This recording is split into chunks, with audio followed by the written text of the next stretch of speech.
Hi friends, ಎಲ್ಲರಿಗೂ ನಮಸ್ಕಾರ. ಮಕ್ಕಳಿಗೆ ಬೇಸಿಗೆ ರಜಕ್ಕೆ ಒಂದು ಒಳ್ಳೆ ಕುಲ್ಫಿ ಮಾಡೋದು ಹೇಗೆ ಅಂತ ನೋಡುವ. ನೋಡಿ, ನಾನಿಲ್ಲಿ ಸ್ವಲ್ಪ ಪಿಸ್ತಾ, ಸ್ವಲ್ಪ ಗೋಡಂಬಿ, ಸ್ವಲ್ಪ ಬಾದಾಮ್ ತೊಗೊಂಡಿದ್ದೀನಿ.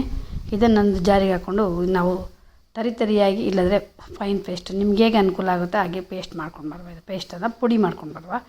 ಇದನ್ನೊಂದು ಪುಡಿ ಮಾಡಿದರೆ ತಿನ್ನುವಾಗ ಒಳ್ಳೆ ಟೇಸ್ಟಾಗಿ ಸಿಗ್ತದೆ ಅಂತ ಇದನ್ನು ಪುಡಿ ಮಾಡ್ಕೊಂಡು ಬರೋದು. ನೋಡಿ, ಇದನ್ನೆಲ್ಲ ಹಾಕಿ ನಾವೊಂದು ತರಿಯಾಗಿ ಪೇಸ್ಟ್ ಮಾಡಿ. ನೋಡಿ, ಈಗ ಪೇಸ್ಟ್ ಮಾಡ್ಕೊಂಡು ತರಿತದೆ. ಇದಕ್ಕೊಂದು ನಿಮಗೆ ಎಷ್ಟು ಸ್ವೀಟ್ ಬೇಕು ಹಾಗೆ ಸಕ್ಕರೆಯನ್ನು ಮಿಕ್ಸ್ ಮಾಡಿಕೊಳ್ಳಿ. ನಾನು 3 ಸ್ಪೂನ್ ಸಕ್ಕರೆ ಹಾಕ್ತಾಯಿದ್ದೀನಿ. ನಿಮಗೆ ಜಾಸ್ತಿ ಬೇಕಾದರೆ ಜಾಸ್ತಿ ಹಾಕ್ಕೊಳ್ಳಿ. ನೋಡಿ, ನಾನು ಇಲ್ಲಿ 1 ಲೀಟ್ರ್ ಹಾಲು ಬಿಸಿ ಮಾಡಲಿಕ್ಕೆ ಇಟ್ಟಿದ್ದೀನಿ. ಈ ಚೆಂದ ಮಾಡಿ ಬಿಸಿ ಮಾಡಿ ಸ್ವಲ್ಪ ದಪ್ಪ ಆಗಬೇಕು.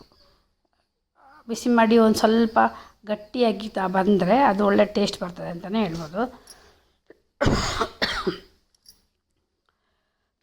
ಈಗ ಇದಕ್ಕೆ ನಾನು 10 ರೂಪಾಯಿದೊಂದು ಹಾಲಿನ ಪೌಡರನ್ನು ಹಾಕ್ತಾಯಿದ್ದೀನಿ. ಇದಕ್ಕೆ ಸ್ವಲ್ಪ ಟೇಸ್ಟ್ ಬರಲಿಕ್ಕೆ, ಅದು ಕ್ರೀಮಿ ಟೆಕ್ಸ್ಟೈಲ್ ಬರಲಿಕ್ಕೋಸ್ಕರ ಇದಕ್ಕೆ ಹಾಕ್ತಾಯಿದ್ದೇನೆ.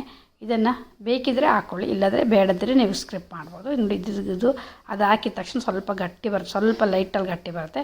ನಾವಿಲ್ಲಿ ಪುಡಿ ಮಾಡಿ ಇಟ್ಕೊಂಡಿದ್ದೀವಲ್ಲ ನಾವು ಬಾದಾಮು, ಪಿಸ್ತಾ, ಗೋಡಂಬಿ ಎಲ್ಲ, ಅದನ್ನೆಲ್ಲ ಒಂದೊಂದು ಸ್ಪೂನೇ ಹಾಕ್ಕೊಂಡು ನಿಧಾನ ಸ್ಲೋ ಗ್ಯಾಸಲ್ಲಿ ಇದನ್ನು ಹಾಕಿ ಮಿಕ್ಸ್ ಮಾಡಬೇಕು. ಅಲ್ಲಿಗೆ ಗಟ್ಟಿ ಆಗ್ತಾ ಬರ್ತದೆ. ನೋಡಿ, ಹೀಗೆ ತಿಕ್ಕಾಗುವವರೆಗೆ ಮಾಡಬೇಕು. ನಾವು ಕಾರ್ನ್ಫ್ಲೋರ್ ಏನೂ ಹಾಕೋದು ಬೇಡ. ಈಗೇ ಒಳ್ಳೆ ಟೇಸ್ಟಿ ಅದು ಕುಲ್ಫಿ ಬರುತ್ತೆ. ನೀವು ಹೊರಗಡೆ ಎಲ್ಲ ತಗೊಂಡು ತಿನ್ನೋದಕ್ಕಿಂತ ಮನೆಯಲ್ಲೇ ಮಾಡಿ ಮಕ್ಕಳಿಗೆ ಒಂದು ಕೊಡುವಾಗ ಟೇಸ್ಟ್ ಆಗ್ತದೆ. ನೋಡಿ, ಇದಕ್ಕೆ ನಾರ್ಮಲ್ ಕಲರ್, ಇದು ಕಲರ್ ಏನು ಹಾಕಲಿಲ್ಲ ನಾನು.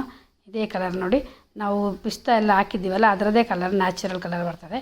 ಈ ಕಲರಲ್ಲಿ ಜಸ್ಟ್ ಈಗ ತಿಕ್ಕಾಗಿ ಬರುವವರೆಗೆ ಈಗ ನಾವು ಮಾಡಿಕೊಂಡ್ರೆ ಆಯಿತು.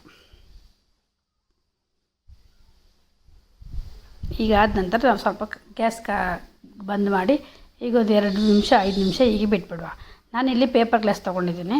ಪ್ಲಾಸ್ಟಿಕ್ ಲೋಟೆ ಬೇಡ ಅಂತ ಪೇಪರ್ ಗ್ಲಾಸ್ ತೊಗೊಂಡೆ. ಇದು ಸ್ವಲ್ಪ ಹಾಕುವಾಗ ಸ್ವಲ್ಪ ರಬ್ಬರ್ ಬ್ಯಾಂಡ್ ಹಾಕುವಾಗ ಸ್ವಲ್ಪ ಆಚೆ ಈಚೆ ಆಗ್ತದೆ ಶೇಪು, ಚಿಂತೆ ಇಲ್ಲ.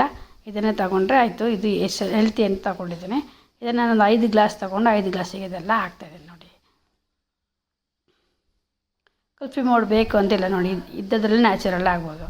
ನಾನಿದು ಪ್ಲಾಸ್ಟಿಕ್ ನಾರ್ಮಲ್ಲು ಇದು ಪೇಪರ್, ಇದು ನಾರ್ಮಲ್ ಪೇಪರ್, ನ್ಯೂಸ್ ಪೇಪರ್ ಅಲ್ಲ, ಹೀಗೆ ನಾರ್ಮಲ್ ಪೇಪರ್. ಅದಕ್ಕೆ ಇನ್ನೊಮ್ಮೆ ಕಟ್ ಮಾಡಿ ಇಟ್ಕೊಂಡು ಅದಕ್ಕೊಂದು ರಬ್ಬರ್ ಬ್ಯಾಂಡ್ ಆಗ್ತದೆ. ನೋಡಿ, ಅದಕ್ಕೊಂದು ಚಿಕ್ಕದೊಂದು ಇದರಲ್ಲಿ ತೂತು ಮಾಡುವ ಚೂರಿಯಲ್ಲಿ, ನಮಗೆ ಐಸ್ ಕ್ರೀಮ್ ಸ್ಟಿಕ್ ಅದರೊಳಗೆ ಹಾಕುವ ಹಾಗೆ. ನೋಡಿ, ಒಂದು ಚಿಕ್ಕದೊಂದು ತೂತ ಮಾಡಿ ಅದಕ್ಕೆ ಐಸ್ ಕ್ರೀಮ್ ಸ್ಟಿಕ್ಕನ್ನು ನೋಡಿ ಹೀಗೆ ಹಾಕಿದರೆ ಆಯಿತು.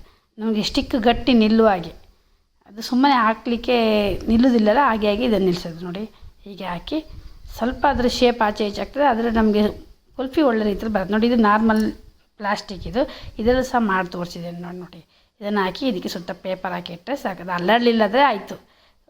ಹಾಗೆ ಗ್ರಿಪ್ಪಾಗಿ ನಿಂತ್ಕೊಂಡ್ರೆ ಆಯ್ತದೆ. ಹಾಗೆ ಹಾಕಿ ನಾವು ಒಂದು 7 ರಿಂದ 8 ಗಂಟೆ ಫ್ರಿಜ್ಜಲ್ಲಿ ಇಡಬೇಕಾಗ್ತದೆ.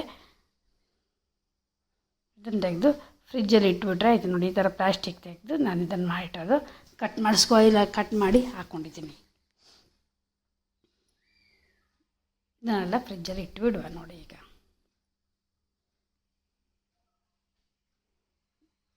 ಹೆಲ್ದಿಯಾಗಿರುತ್ತೆ, ಟೇಸ್ಟಿಯಾಗಿರುತ್ತೆ. ಹೊರಗಡೆದಿಂದ ತಂದಾಗೆ ಸಹ ಇರುತ್ತೆ, ಮಕ್ಕಳಿಗೆ ಖುಷಿಯಾಗಿ ತಿಂತಾರೆ. ನೋಡಿ, ಇದು 8 ರಿಂದ 7-8 ಗಂಟೆ ಇಟ್ಟಿದ್ದೀನಿ ನಾನು.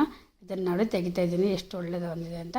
ಅದು ಪ್ಲಾಸ್ಟಿಕ್ ಪೇಪರ್ ಪ್ಯಾಕೆಟ್ ಆಗಿದ್ದರೆ ಫ್ರಿಜ್ಜಲ್ಲಿ ಇಟ್ಟೋದ್ರಿಂದ ಸ್ವಲ್ಪ ಇದು ಲೋಟೆ ಮಾತ್ರ ಆಗಿದ್ದು, ನಮ್ಮ ಕುಲ್ಫಿ ಎಂತ ಆಗಲಿಲ್ಲ. ಕುಲ್ಫಿ ಒಂದೇ ಶೇಪಲ್ಲಿ ಇರ್ತದೆ. ಇದನ್ನು ನೋಡಿ ತೆಗಿಯುವ. ನೋಡಿ, ಎಷ್ಟು ಸೂಪರಾಗಿ ಬಂದಿದೆ ಕುಲ್ಫಿ ಅಂದರೆ, ಟೇಸ್ಟಿಯಾಗಿ ಬಂದಿದೆ. ನಾವು ಇದೆಲ್ಲ ಹಾಕಿದ್ದೀವಿ ನೋಡಿ, ಪಿಸ್ತಾ, ಬಾದಾಮು, ಗೋಡಂಬಿ ಎಲ್ಲ ತುಂಬ ಟೇಸ್ಟಾಗಿ ಬಂದಿತ್ತು. ನೋಡಿ, ನೀವು ಸಹ ಹೀಗೆ ಮಾಡಿ ನೋಡಿ. ನನಗೆ ಸಬ್ಸ್ಕ್ರೈಬ್ ಆಗಿದ್ರೆ ಸಬ್ಸ್ಕ್ರೈಬ್ ಮಾಡಿ, ಹಾಗೆ ವಿಡಿಯೋಗೊಂದು ಲೈಕ್ ಕೊಡಿ. ಇತ್ತೀಚೆಗಂತೂ ವೀಡಿಯೋ ಹಾಕಲಿಕ್ಕೆ ತುಂಬ ಬೋರಾಗಿ ಹೋಗಿದೆ, ಬೇಜಾರು ಸಹ ಆಗ್ತದೆ. ಯಾಕೆಂದರೆ ವ್ಯೂಸೇ ಇಲ್ಲ. ಹಾಗಾಗಿ ನಾನು ವಾರದಲ್ಲಿ 1 ದಿನ ಸಹ ವೀಡಿಯೋವೇ ಹಾಕಲಿಲ್ಲ. ಈಗ ಹಾಕುವ ಅಂತ ಹಾಕಿದ್ದೇನೆ. ನೋಡಿ, ಲೈಕ್ ಮಾಡಿ, ಶೇರ್ ಮಾಡಿ, ಸಬ್ಸ್ಕ್ರೈಬ್ ಮಾಡಿ, ಹಾಗೆ ಸಪೋರ್ಟ್ ಮಾಡಿ. ನೋಡಿದ್ರಲ್ಲ ಫ್ರೆಂಡ್ಸ್, ಎಷ್ಟು ಚೆಂದ ಒಳ್ಳೆಯದು ಕುಲ್ಫಿ ಮಾಡಿದ್ದೀನಿ ಅಂತ. ನೀವು ಸಹ ಮಾಡಿ ನೋಡಿ, ಮಕ್ಕಳಿಗೆ ಒಂದು ಮನೇಲಿ ಮಾಡಿ ಕೊಡಿ. ಹೇಗೆ ಆಗುತ್ತೆ ಅಂತೇಳಿ ನನಗೆ ಕಮೆಂಟಲ್ಲಿ ತಿಳಿಸಿ. ನೋಡಿದ್ರಲ್ಲ, ಥ್ಯಾಂಕ್ ಯು ಸೋ ಮಚ್.